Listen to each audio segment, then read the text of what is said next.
Alright guys, we're going to do something a little bit different today. Welcome to Joe's Garage. I was talking in another video that I haven't uploaded yet about 3D printing, and let me be the first to admit I know absolutely nothing about this stuff, so I'm a newbie, maybe like the rest of some of you, but this video I'm going to show you how to assemble the Creality Ender 3D Pro printer. You can get this on Amazon for about 250, 260 bucks. I'll leave a link in the description. The reviews that I read were pretty stellar. This is what it comes, this is how it comes unassembled out of the box, and you have to put it together. Now I also read that there are some issues and some tweaks that you can do to this printer to make it run better and smoother. So let's put it together first. Now the instructions that it comes with are either Chinese nor Japanese nor any other language. They're pictures, so this should be interesting. Lots of pictures.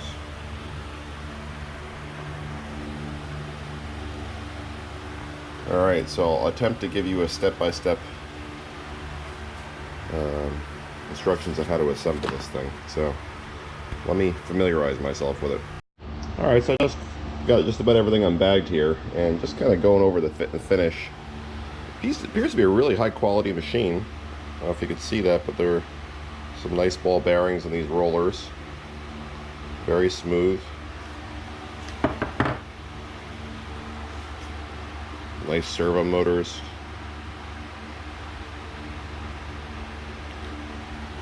It's all aluminum construction. Don't see a whole lot of plastic in this. I mean, there is some plastic, but I don't see a whole lot. This is supposed to have a UL listed Meanwell power supply. I don't see the brand. Meanwell is a pretty well known brand name. I don't see their labeling anywhere on this, but doesn't mean it's not a Meanwell power supply, I suppose. UL listing was kind of important to me because I live in the United States, and UL is a testing laboratory that makes sure that all the parts that are produced, or all the electrical equipment that's produced, is actually safe. It's not going to start a fire. This is obviously from China, so who knows. That was just a little assurance that I had. Going to take their word for it. Again, don't see the name Meanwell on there, but it is a Creality 3D Pro, or Ender 3D Pro, I apologize. Alright, so let's get to the assembly. So step one, we have to find the 5x45 screws, 4 of them right here. And we have to find parts 15 and 16. Now, in this illustration up here in list 2, they kind of all look the same. I believe what they're referring to, 15 and 16, are these wider pieces shown here. So you'll see here they show the word shorter, shorter, longer, shorter, shorter, longer. So I believe that's the orientation that we want. And it looks like the screws go up from the bottom. So we'll take those 5x45 screws, and I believe they've included an Allen key for them. Yes, they have. And we'll bolt those in. Alright, so I just flipped the machine on its side, and I've turned in those 2 Allen screws right there. I'm not going to tighten them too tight just yet. General rule of assembly when you're putting together complex parts is to get everything kind of thumb tight or finger tight, and tighten it all down once you're sure things are put together correctly and square and all that. So I'm going to leave them just barely tight. I'll flip it over the other direction to put on that other piece there. When you're assembling the other side, there's a wire that comes out right about here that's very easy to get pinched when you're bolting this in, so make sure this wire is out of the way right here. Another thing I noticed is not all the bolts that were pre-assembled on the unit were actually tight. Of these 4 bolts, only one of them was tight, and they were not all the same tightness. I highly doubt that's by design, just looking at how it's assembled. So I would recommend going through the whole unit and snugging up all the bolts that you can see. Alright, so again, just looking back at the drawing, I believe I have those 2 verticals, or uprights, whatever they're called, parts 15 and 16 assembled. You got the longer gap there, shorter gap there, and you got the 2 small holes over there.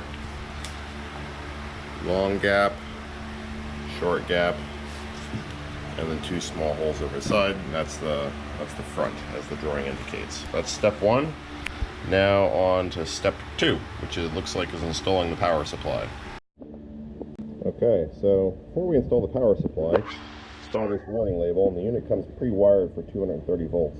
We're in the USA here, so that ain't going to work for us. So I'm going to switch it simply by taking a screwdriver and going like that.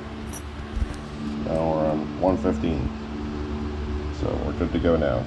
Alright, so that screw right there is unlabeled on the left there, as you can see, but I was able to figure out it is the M4x20. Comes in a bag. The screws are silver in color. So there and there, those appear to be the screws that hold the power supply on. Alright, so the power supply has been fastened. Just take care not to pinch these wires down here too. These are probably high voltage wires. Hard to say without looking at it a little bit closer, but that's what it looks like when it's bolted on.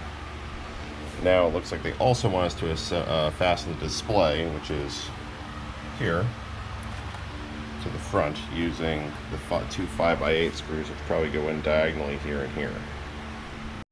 Okay, we got the display fastened as such.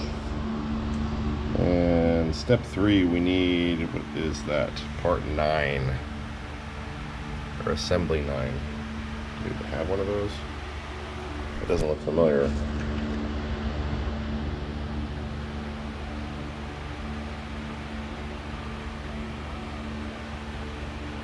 That's not it. Oh, buried in this bag here. Probably that thing. Alright, so this fancy part, remember this is not drawn to scale. That part is not the same size as that part. This is those 2 same parts. Clearly not the same. This one is a Z-axis limit switch. So I'm assuming that this one prevents the thing from jamming down into the bed, causing problems. So I believe it gets mounted like that, or something like that. Now I just gotta figure out how to anchor it. Maybe just turning those screws is enough. Let's see. Too small. Just right. So now the drawing shows 2 different ways. Okay, so we don't want to do it the way that's shown by the X. So it looks like we have to set this on the bed and then turn those 2 Allen screws. Let's give it a shot. Probably the easier show that mechanism a little bit easier at the top here.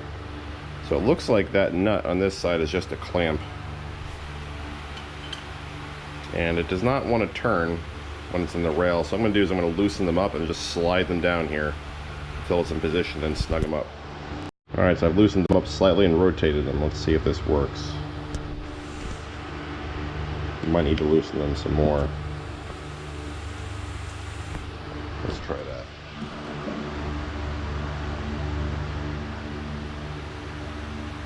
Could be doing this totally wrong. The instructions don't say. Let's try it again and loosen them up a couple of turns. There we go. Let's see to do it.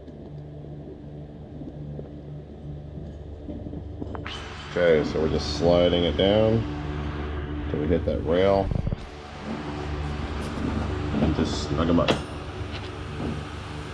There's this black piece right here. Contacting that rail. The instructions look like they were calling that out. Let's snug these up a tiny bit. Make sure those pieces are still in position. They are. Alright, now we'll tighten them.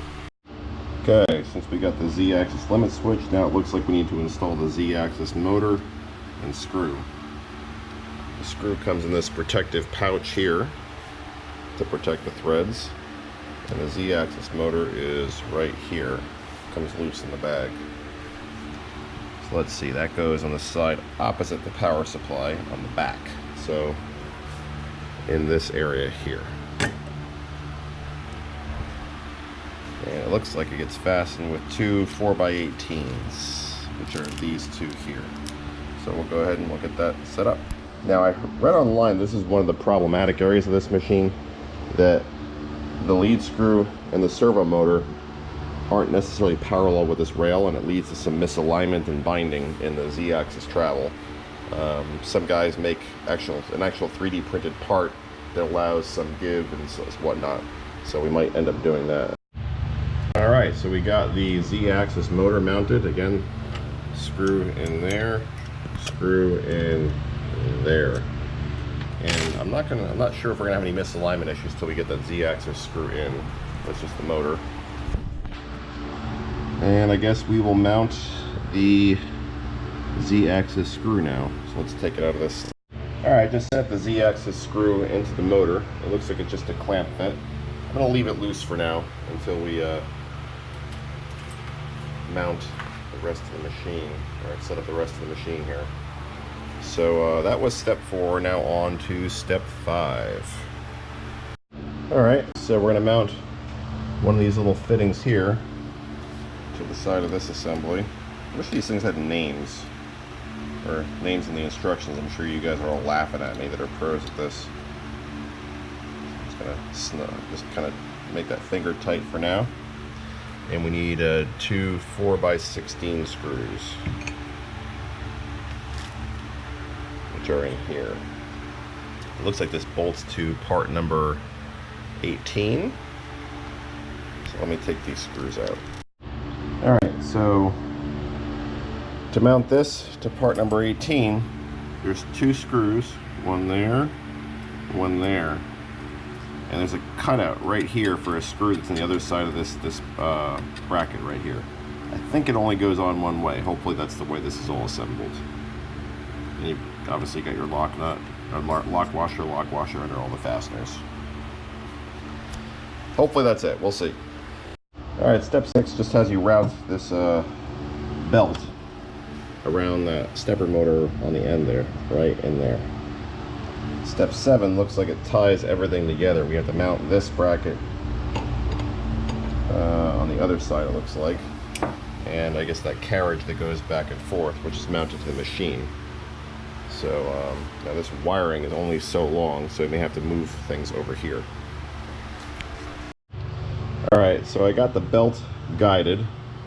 It's easiest to kind of route it as shown here, leaving both ends on one side. And then you just slip the carriage on with the 2 ends. And this piece gets attached afterwards, like so. And I'm assuming, yeah, step 8 has a roller, it looks like, that goes in the end to tighten that belt, so there's not that much slack. So let's attach those 2 screws to this piece here. Alright, we got this piece bolted on. Now it's time to attach our belt tensioner. And it looks like it just slides on in much the same way that this piece does here. So I'm just going to follow that same practice. Okay, got the belt guide and tensioner on. That was a lot of fun. I ended up assembling it a little bit differently than I did here. I actually put the pieces in the groove like that because the belt isn't long enough. And I just slightly turned them and they locked into place, so I got lucky there. Now, let's see. Oh boy. So we have that top carriage assembled. Now we have to move on to step 9. And it looks like we have to take that whole thing and mount it. This should be fun. Alright, so I just kind of finagled the carriage onto here. The instructions say not to tighten these 2 fasteners, which I believe are right here, too tight. They were already tight, so I'm not sure what I'm supposed to be doing there. What I did do is I just rotated this screw a little bit to allow this top carriage to thread on. You can see it's moving up and down ever so slightly as I turn this servo motor down here. So I think we got that mounted. Now it looks like we have to take a top piece and bolt that on. So it looks like piece 19, which is this. Looks like that bolts on somehow. And there's end caps. Okay, so step 10 looks pretty easy. Just bolt on this top piece and put on the end caps. Alright, I got the top rail bolted on here, here, here, here. Got the end caps on. Now on to step 12. It looks like that's how we mount the spool for the filament. And what does that bolt onto? Let's see, do we see any holes? I do not. This looks like the holder for the spool.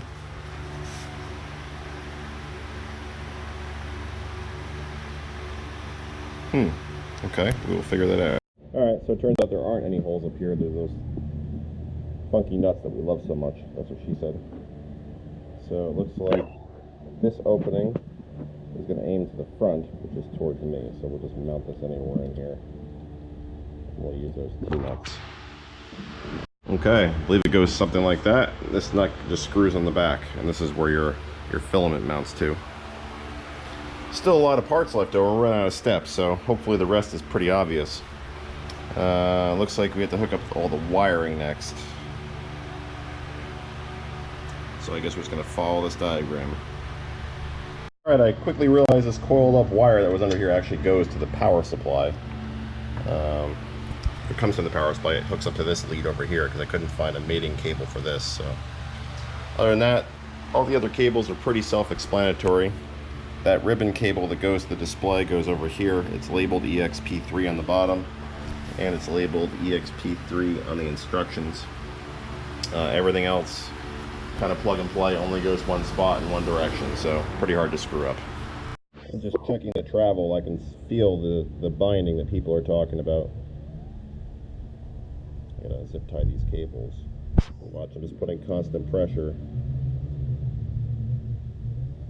You can see it just kind of gets stuck. It does move, but doesn't move smoothly. So the fix is supposedly to 3D print a new one of these brackets that has a spacer built into it and some lateral movement ability. Maybe that'll be my first print. First, let's zip tie these cables together so they don't bind up. Alright, so that completes the assembly of the Creality Ender Pro 3 3D printer. Start to finish was maybe an hour or so. Wasn't too bad, but I've learned that that's really just the assembly. To build these and to refine them takes far longer, so I'm expecting to have to take this apart or parts of it apart to refine it as time goes on. But this will at least get us started, so now we gotta power it on. I'm a little scared. Should I be? Everything seems to move pretty smoothly and freely. Let's give it a shot. Alright, I'm gonna turn it on for the first time. Okay, powered on. That's a good sign, right?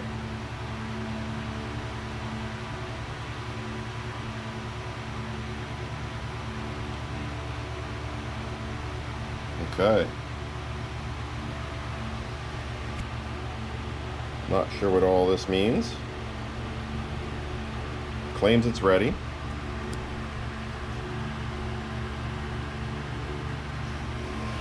And there are absolutely no instructions for using it, so oh, detailed instructions for use are available on the SD card, which is right here. So I guess we have to plug this into the computer.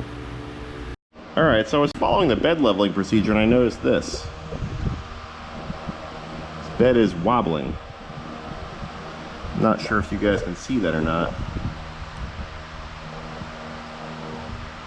It looks like there's a gap between some of the rollers and that bed rail on the bottom. Hopefully those are adjustable somehow. What I think I'll do is, let's try moving the bed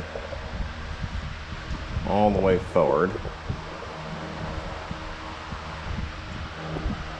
Maybe we can, maybe those are off center. Let's see. You definitely don't want that bed to wobble like that. That's a good bit of play.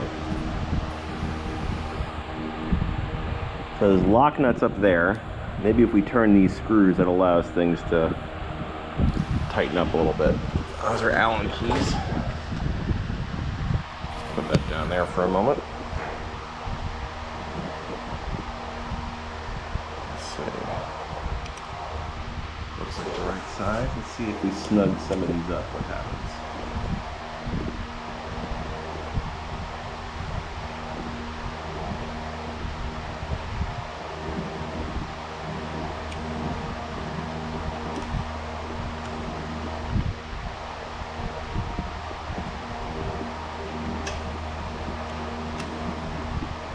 So I'm just tightening some of I'm just rotating. Well, that did it.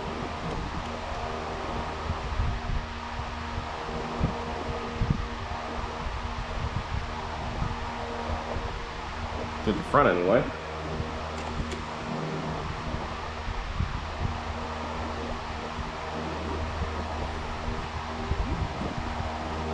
Alright, so to fix that wobble issue, just turn these screws a little bit with the supplied Allen key.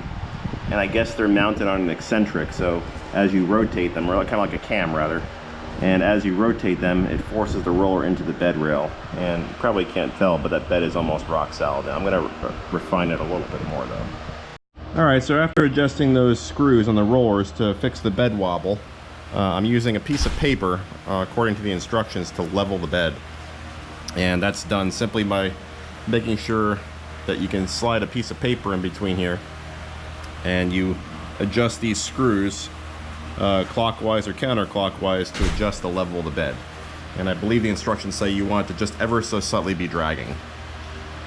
So you have to do that procedure a couple of times until everything just barely.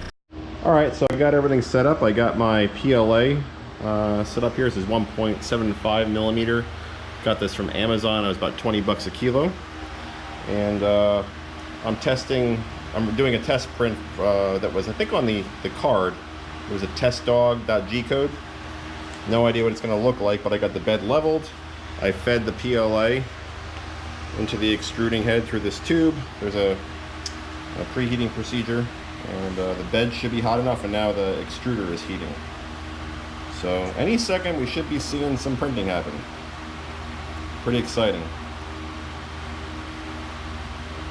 And there is this guide that steps you through all this in fractured English if anybody has any issues with it.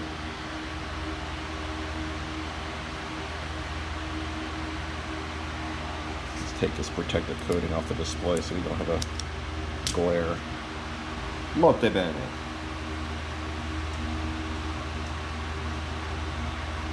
Okay, so everything's hot. Oh, it's starting to do something.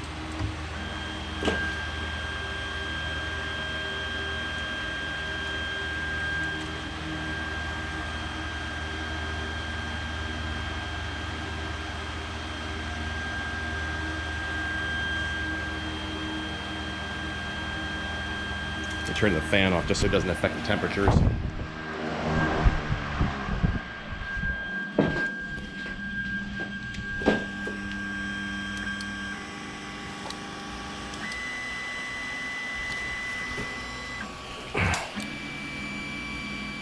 So it's doing something.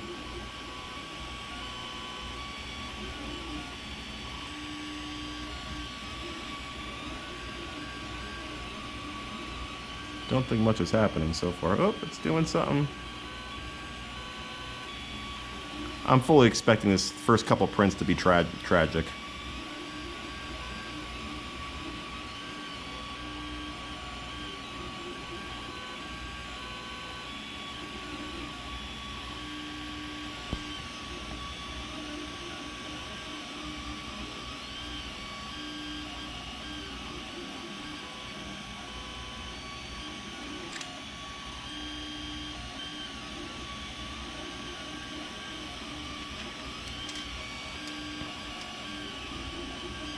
So far they're looking pretty tragic, but we'll see.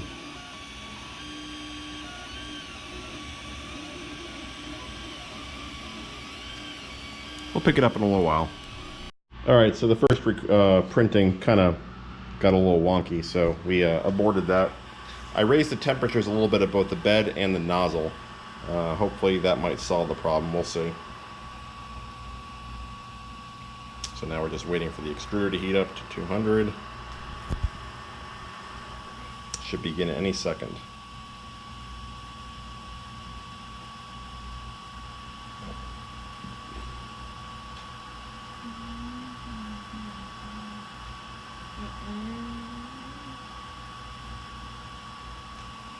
$99. Looking at that number right there at 200. Everything should be hot enough now. Maybe not. Oh, there it goes. Starting list. Get ready.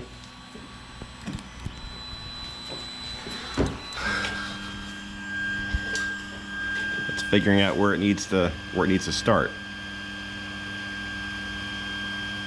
So the Z-axis is coming down. Found it 0.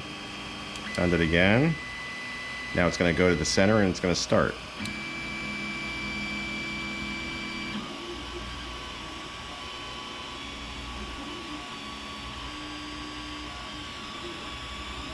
I think that's working better.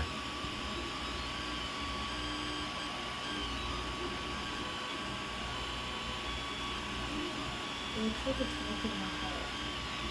I don't know what it's making.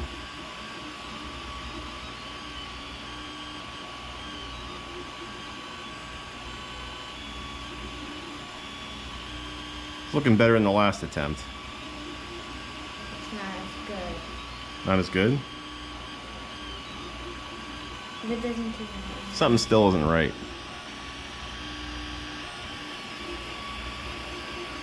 Yeah, because look, this isn't connected. Yeah, I know. And it's supposed to look like glass, Yeah? right? Yeah, this isn't right. I think we might need to adjust the clearance between the extruder and the bed. Stop it. Alright, we're going to stop the print again. Here. Alright, so it's getting a pretty crappy print quality on the first couple layers. So what I did is I increased the bed temperature from 50 degrees to 60 degrees Celsius. I also decreased the bed clearance ever so slightly. Hopefully that resolves the issue. I'm just waiting for everything to preheat, then we'll give it another shot. That didn't really seem to help much. You can see that there's a... I don't know what it's doing, in fact. It's doing some weird stuff. And you can see that it's not sticking to the bed.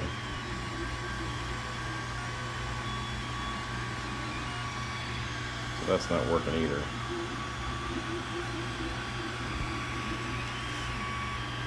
So we'll cancel this and we'll give it another shot.